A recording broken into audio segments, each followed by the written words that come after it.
everybody, it's Romania Black, and I feel much better compared to last week.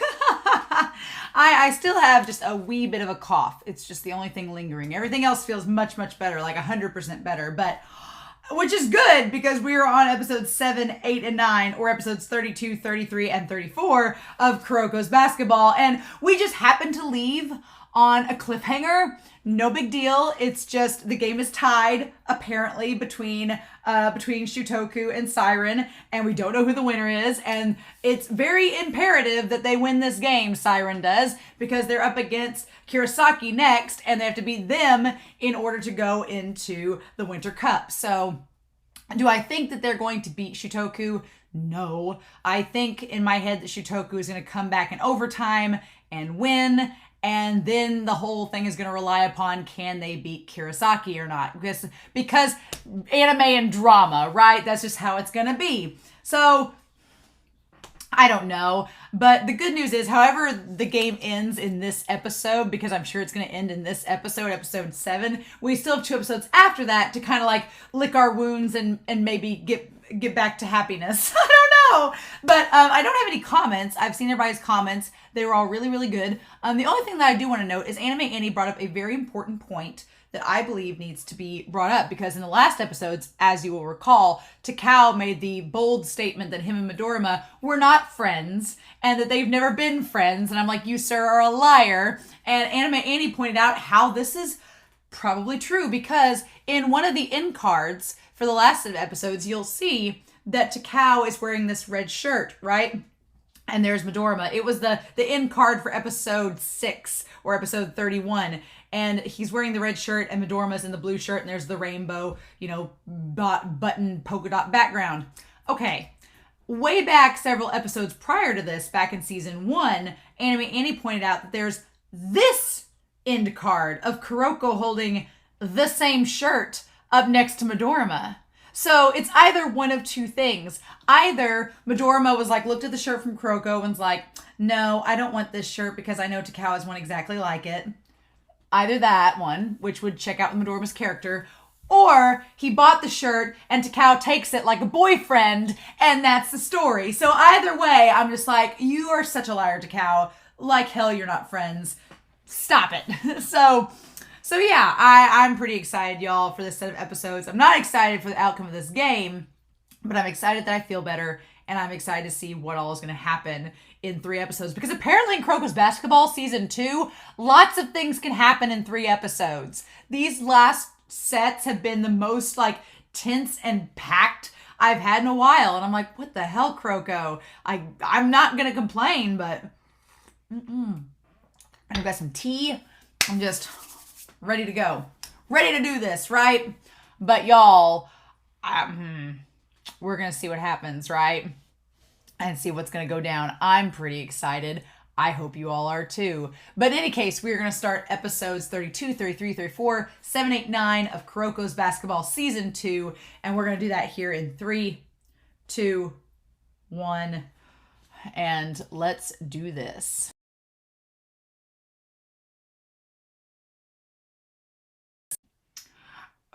Oh my God. What are these episodes? What is this? Teppei ripping out my soul, just making me love him even more, being the most best boy of best boys. I can't.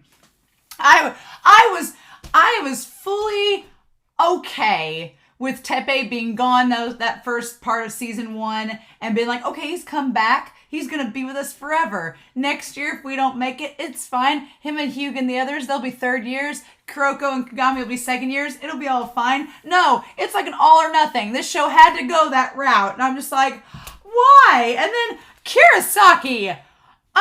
They are garbage. They are trash kings. They need to get the hell out of here. I'm glad we're facing a team like them now, so we don't have to deal with a team like them later, because I don't think it'll get much worse in terms of being disgusting like them, because it's one thing to face like a really tough team. Like with Kaijo and Shutoku, I totally respect their teams, and I'm like, yeah, their teams give it their all like Siren. Almine's team, Toho, they're frustrating because it's Aomine being like a one-man show, and then Imayoshi's like, actually, we're pretty darn good, but we also have a one-man show. So they're frustrating in their own route, but it's at least like they're playing basketball. This team, oh my God, I would be a nightmare in the stands at one of these games. I'd be like, are you freaking blind? I'd like get a Brooklyn accent and be like, can you not see that call? Like that was a terrible Brooklyn accent, but I would be like the worst spectator because I'm like, no. That ref should see that. And I'm kind of like, you know what? I don't know. I have friends that have been referees at games. Like, you kind of get in the know to know the reputation of teams. And you would think word would get around that Kurosaki is the team that plays dirty and the refs would be watching. But, damn it. No, Hanamiya's gotta go. I'm ready. That moment when Teppei ran past him and ignored him, I was like, good. He's garbage. Let him be that way. Oh my God. So these episodes were great. Continuing on the tradition of season 2 just being complete fire and me loving it so much. But there's some things in these episodes. I took lots of notes with episodes 32 and 33. And then episode 34, I got pulled up here because I was like, we'll just go through it. Because I ran out of page space and didn't feel like starting another. So, man. But no overtime. You could have bet me money that we were going into overtime and I would have lost it. I was like, oh yeah, we're going to go into overtime and Shitoku's going to win. I don't know how I feel about that. It's very bizarre that they're not doing overtime. And it's a very weird excuse. I guess I get it because if it had been the game prior to this one and they've got it scheduled at a certain time and they're trying to keep on track that they are just like, we're not doing overtimes. But then I'm like, okay, so how does that work in terms of where the placement is? Because that means Shitoku's technically won 2 of their games. They're going to win a third one. Kurosaki's lost a game, 1-1. So they need to win this one against Siren to go in advance. And then Siren's technically won 2 games. So I'm like, but we know that that the other team, what's their names? Shin Sinhan, they've lost 2 games technically. So there's no way for that team, even if Midorima's team loses, there's no way for them to go because they've lost 2 games. So, and Shitoku's won 2 games. So I'm like, there's really no way for Shitoku not to go to nationals unless, but then they'd all be tied, right? Because Kurosaki would have lost one and Shitoku would have. I guess they're counting that. I guess they are assuming if Shitoku doesn't win this one because it was a tie, it won't count. It'll count against them rather than for them, and Kurosaki will advance, which is a dumb rule. But I was really honestly surprised. Okay, I guess it's good that episode 32 did not go any way, shape, or form the way I thought it would. It did not go the way I thought it would. I didn't know we were getting Teppei backstory and Hyuga backstory right now. Didn't see that coming. I was like, what? Pfft, amazing. But yeah, so Teppei, he thought that this set of episodes has really been about humanizing Teppei and getting to like peel back that layer, because on the surface Teppei seems like the really supportive like senpai. He's like, everything's right as rain, no problems here, and he seems like, larger than life. And we take the time in this episode to kind of peel back that layer and be like, no, Teppei has a lot of insecurities. He just doesn't show them because that's not the kind of person that he is, right? But he was actually thinking they were going to be mad at him because he missed that one free throw and tied the game rather than winning it. And I love that they all come up and they're going to high five him. They're like, we're not mad at you. We wanted to high five you. And they all take turns being like, we made it this far because of you. And it's like the most heartwarming thing. And they just supported him. And I'm like, that's what I love Siren about. They support each other. They're like the most teamliest of teams, right? And Midorima looked so good in this episode. Midorima just coming up being like, are you satisfied with that, Kagami? I wasn't. I was just like, my ship with Kagami and Midorima is pretty strong after this episode and the last episodes. I still ship him with Kuroko the most, but my Midorima and Kagami ship, it's really up there. Because he was like, are you satisfied? And Kagami's like, no, I'm not. And Kuroko's like, neither are we. We'll see you at the Winter Cup.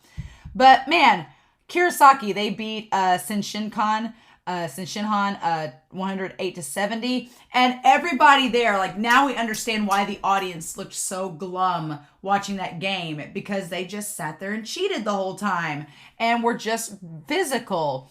And Hanamiya calling Siren a goody two-shoes. I'm like, he's so jealous. Like, Hanamiya Makoto is just jealous because they're, like, good and they don't have to resort to cheap tricks. I'm like, ugh.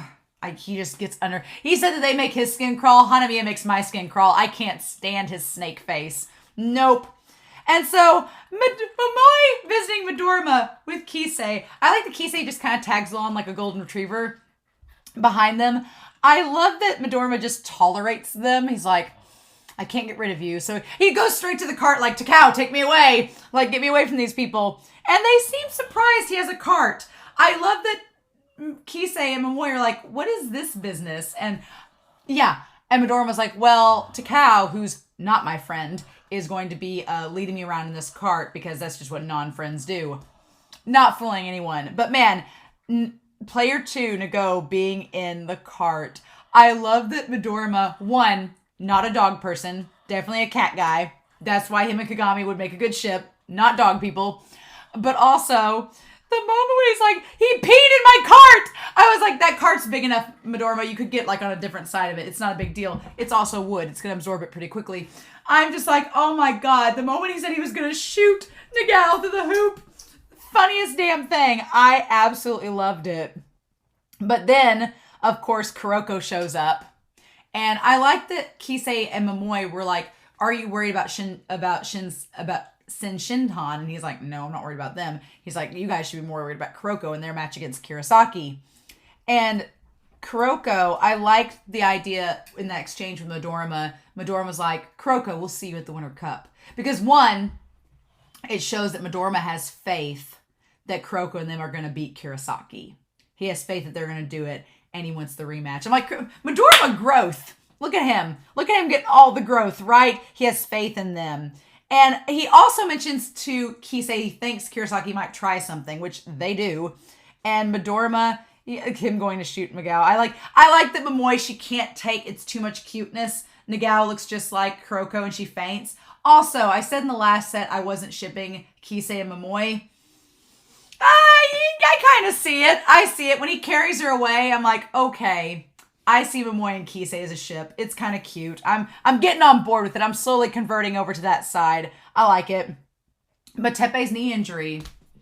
Of course, we can't have a sports anime without an injury. It's giving him hell, and Hyuga doesn't want him to play, but Teppei wants to because it's his last year. Teppei's like, I'm going to go out with it, right? And God, Riko is in a tough position because you could tell she didn't want him to play. And he's like, if you sub me out, I'll hate you forever. And she's like, well, what do we do, right? Teppei, this is his decision, right? And you could tell that Teppei wants to argue with Hyuga and them. And Kagami, I like one, that Kagami overhears, but then communicates about it later. We'll talk about that. But two, he had his phone out and was getting a text from Kuroko saying that they found player 2. And he's like, oh, good, he found him. So I like that, one, we get confirmation that Kuroko and Kagami are talking more. Getting that communication. But also, kudos to Kagami. Kudos to him, because Kagami don't do this drama business. I was afraid that this whole knee thing was going to get drug out, but Kuroko's basketball does not have time for that. We are a fast-paced show. We got things to do. And Kagami's like, just give it to us straight, Hyuga. What is going on? And Hyuga's like, well, it's time for a flashback. And I'm so glad y'all didn't spoil me. Hyuga with the blonde hair as a delinquent. I mean, it should have been foreshadowing when Hyuga said that just because he has glasses doesn't mean he's a goody two-shoes. That should have been a sign, right? But the sad thing is, as the episode went on, I was kind of getting used to the blonde hair, and I started to like it. I was like, I kind of like it on Hyuga, his delinquent phase. What I liked was the cut. Hyuga's like spiky short hair. I'm like, whatever. Give him some long tendrils, right? So I'm like, maybe Hyuga, you could grow your hair out. Just don't dye it. Let it be black. I think that would be cool. I like that look. It grew on me as the episode went on, and we find out he was acting like a delinquent, skipping practice, saying he wasn't going to do it. And then Teppei shows up and is like, nope, we're starting a basketball team, and I'm going to drag you and the others along with me. Teppei's attitude makes a lot of sense when we find out he's raised by his grandparents. It's like, okay, him being raised by his grandparents makes a lot of sense because they're like older and probably more calmer and not like as maybe uptight as a parent would be through certain situations. I know a lot of people I know that have been raised by their grandparents are a lot more chill and more mellow because they're grandparents. They've raised kids before. They know the drill. So they're all kind of like nonchalant about it. So that's interesting, that little bit of character development. But then there is the question of why Siren. He left from the one middle school and came to Siren, and the question is why? We don't get an answer to that, but maybe we will eventually. But he wants to form the basketball team. Rico and Hyuga could not be more of a ship. I know that people have said that her and Teppei dated. Sure thing. It must have been after this was formed because she doesn't seem to have known him from before. But her and Hyuga they've become an OTP for me. Like, I'll throw Teppei in for an OT3. If you told me you shipped Teppei and Hyuga, I'd be like, I see it. I'm doing it too. But man, him and Ida though, Rico, they're so perfect. Because she seems uninterested because Hyuga was uninterested. She don't want to be a part of it because Hyuga had quit, right? And then Hyuga tries to ignore basketball, but he loves it too much. And I love that Teppei draws him into the one-on-one and is like, no, he's like, you need to understand that you do love basketball and you giving up is stupid because you don't really want to, right? I also love that Azuki kind of calls him out, and Azuki, he's talking about how fun basketball is, and Azuki's like, well, that's because you're a prodigy, and, it's because, he's like, why would we want to play in this sport if it's fun that we're just slacking off all the time because we know we're not going to win? And Teppei corrects him very instantly. He's like, no. By having fun, I don't mean slacking off. I want to play basketball and have fun because for me, having fun is devoting yourself to something and becoming committed to it and working hard and reaping the benefits. And I'm like, mm-hmm. And Izuki's like, oh, like, it's people like you do exist. I'm like, Teppei, my dude. I love him so much. But yeah, Hyuga's big thing about being ordinary, I like the conversation him and Teppei have about the ordinary versus the prodigy. And he views Teppei as a prodigy, but Teppei does not view himself that way. No, we find out Teppei actually has quite a negative view of himself. And it's like, of course, the people that seem the brightest often have the darkest shadows. And Teppei is one of them. And Hyuga thinks that he's ordinary, but Teppei says, no, you're like me. Like, we're the same. And after their one-on-one game, he tells Hyuga, he's like, I'm not going to pressure you anymore. You do what you want to do. You want to help out? You want to be part of this team? Fine, but I'm not going to push you anymore. He's like, but don't give up on giving up. He's like, give up on giving up. He's like, don't say that you hate basketball because we know it's not true. And don't quit just because you think you don't. Right? And then we find out that Teppei is the reason they went to the rooftop. It wasn't Rico that started the trend. It was Teppei that started it last year. And he got them to go up to the rooftop. Hyuga's the one that said the thing about confessing in the nude. He's the one that created that monster. But I love that Teppei brought them to the rooftop. Hyuga shows up with his haircut. And Rico, it's Hyuga's, admonition. It's Hyuga's chant that gets Rico to agree to be part of the team as the coach. I'm like, OTP. I love it so much. OT3 actually, because we can't have it without Teppei. So the training menu, I didn't get a chance to go through it, but I wrote it down. Basically, this is 3 hours worth of training. In the first hour and 45 minutes, you have 5 laps outside in 15 minutes. It's pretty fast. 3 sets of footwork for 30 minutes. 2 sides of 50 shots. You repeat for missed shots. 3 sides for 50 shots, and then a break. And then the other hour and a half is you do one-on-one full court, 10 free throws, and you sprint for every missed free throw, which sucks, having to do that. Then you do 2-on-2 full court. Then you do 10 more free throws, sprint for missed shots. Then you do 3-on-3 full courts. Then you do shuttle laps, which are really fast-paced back and forth laps. You do 20 of those, which is a lot. And then 3 sets of weight training, and then stretching. That's a pretty intense menu, but I like that Teppei is like, no, he recognizes Rico as a physical trainer's daughter. She knows the right way to get that schedule to where they can be at their best condition, right? And then that's when he tells Hyuga that even though he founded the team, he's kind of the heart. He's our iron heart.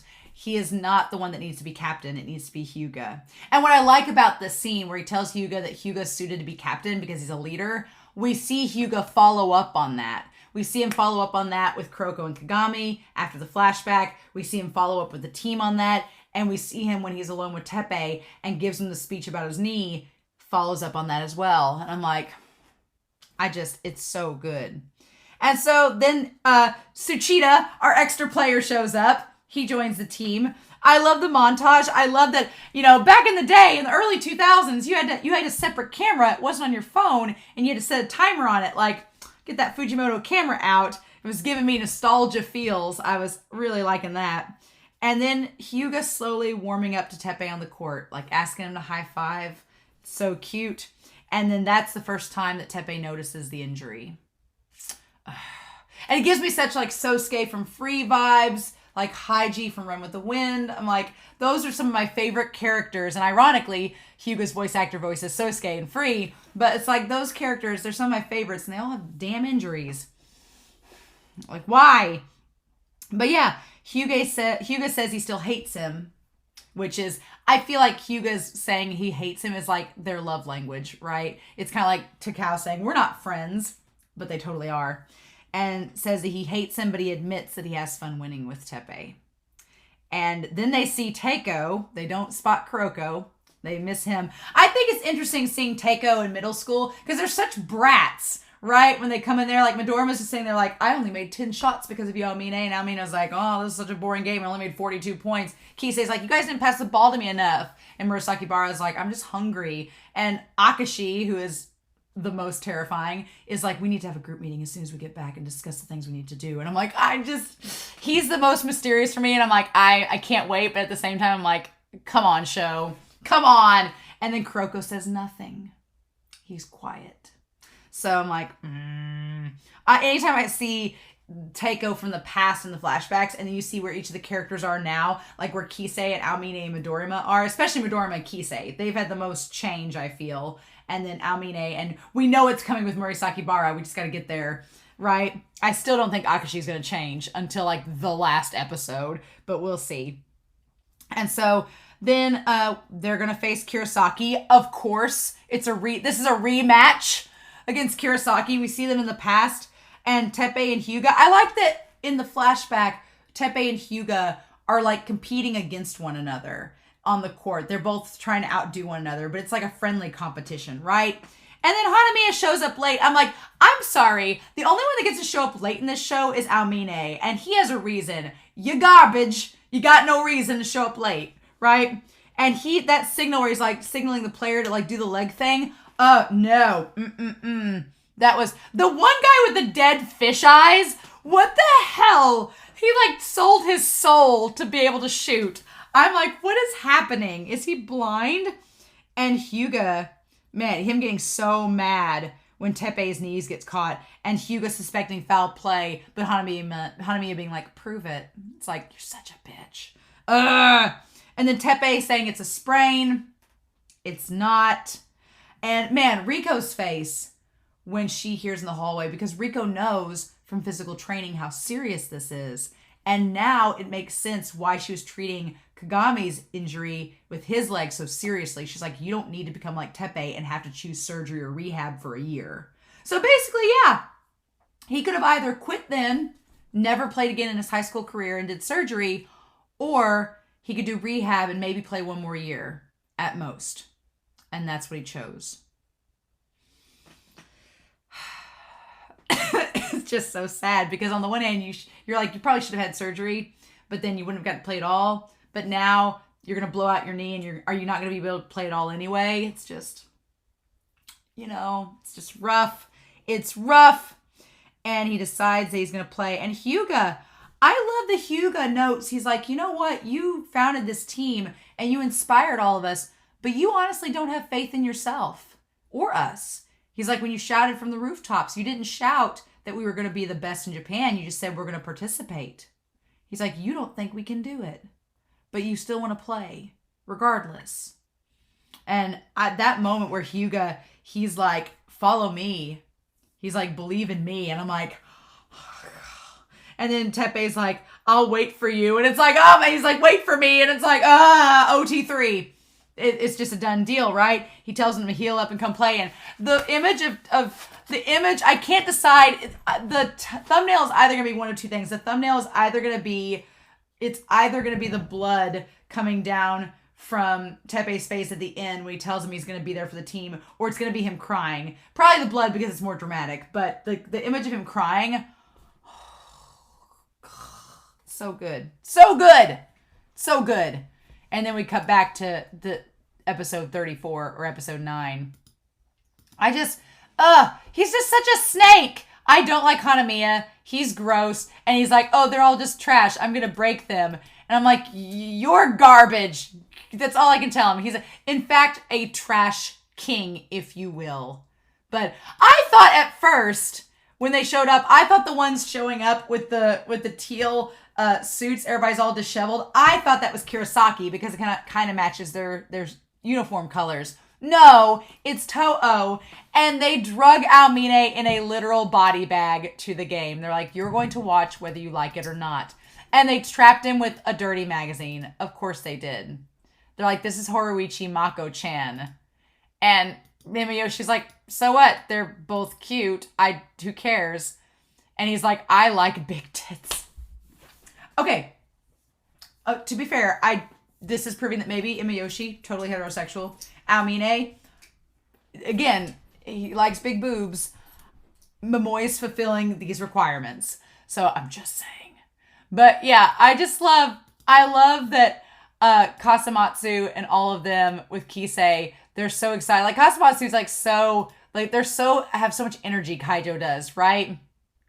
I'm always like, what a baka. And making Aomine sit there and be like, I guess I'll watch this game. Like, come on, you know Aomine's going to be into it by the end of it. And then, yeah.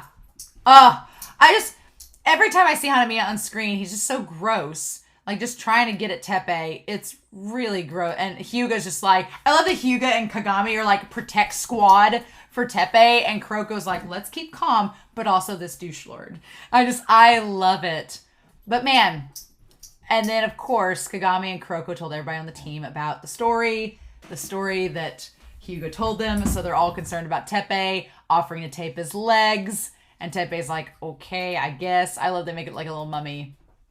But then, just Hanamiya is just so awful. He's like, oh, I heard about your first year duo. Oh, you should be careful. Hope nothing happens. Like, even Kuroko looks mad. When Kuroko looks angry, like, even he's mad at this guy. Like, nah, And they're just the absolute worst. Like, they got a guy on their team that's just blowing bubbles with bubble gum. And he's just sitting there being like, man, they're so annoying. Like, their team is like just a bunch of grumps. They're just like the worst. The one guy looks like Flock with a bad haircut. The one guy looks like Nikaido from Tsurune if he was just a total douche lord. And then there's Dead Fish Eye Man. What is happening? It's, ugh. And we do see Kuroko's drive, which is great. We see the Phantom drive. I like that Aomine's like, okay. It's got his attention, right? That's all we can ask for. If it's got his attention, that's the most we can do right now.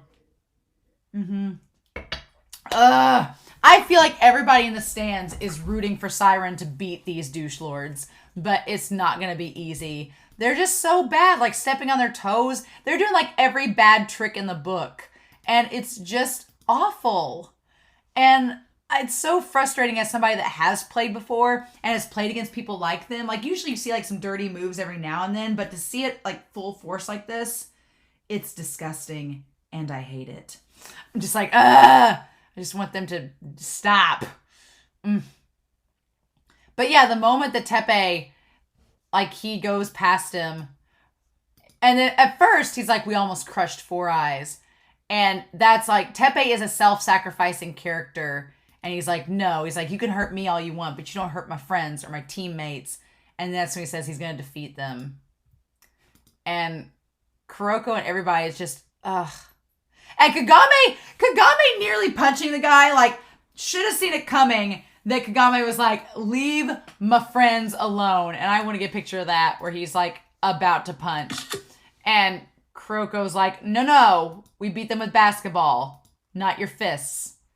And I like that. I love the communication between Kagame and Kuroko, where Kagame's like, okay, you're right. I'm glad you kept me in check, bro. It's great. And then Riko like punches him and she's like, at least do it where nobody can see you.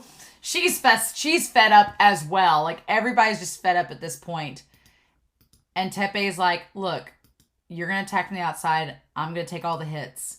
I can handle it. It's just awful. You would think at some point the refs would notice that he is covered in bruises and looks awful and would do something about it. You know, you would think that that would be the case, but no. And even when Kagame's like mad about something, he says, you know, you should pay more attention to surroundings. Don't foul him. Like, it's okay. Like, he's holding it together for the team as he's covered in bruises. There better be like some time off between this game and the Winter Cup. There better be some time off if they beat Kurosaki, because we need our boy Teppei to heal, right? And then my favorite moment of the episode, though, is Hanamiya. He like tries to get his goat and he's like, you're one to talk. You're on the verge of becoming trash. And Teppei walks right past him. Doesn't even acknowledge him. He's like, no. All you want is attention and you're jealous and I'm not going to give you what you want. I'm like, yes, Teppei. It's right. It's right, damn it. But they're so awful. And them hitting him on the head, like even Kisei and them, they're all mad and calling him out. And then we see Riko talking to Teppei about the 2 new members and all of them, and saying that we may have been broken by an overwhelming opponent. We may be broken by an overwhelming opponent like Teiko. And we may be injured by a dangerous opponent like Hanamiya. Because, yeah, they established this team as a reputation. Every team that's played them so far has had injuries or had their top players taken out. Like, what the hell? It's just convenient that Shutoku didn't have to play against that, right? Convenient. But him getting up, man. And then with the blood on his head. And he says he's going to be there and be the shield for his teammates and be the one to lift them up. And we see all the flashbacks of him helping Kuroko realize that there's still more he can do and protect Hyuga in the game. It's like, he's like, I'll always put myself on the line. And he's like, to protect the members of Seirin. I love that shot too. It's like, just all of them being like, he's not their captain, but God, I love it. These episodes just fire you up, right?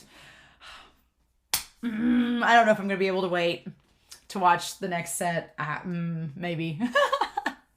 I don't know if I can or not. But we do have some end cards, as well as some end shots.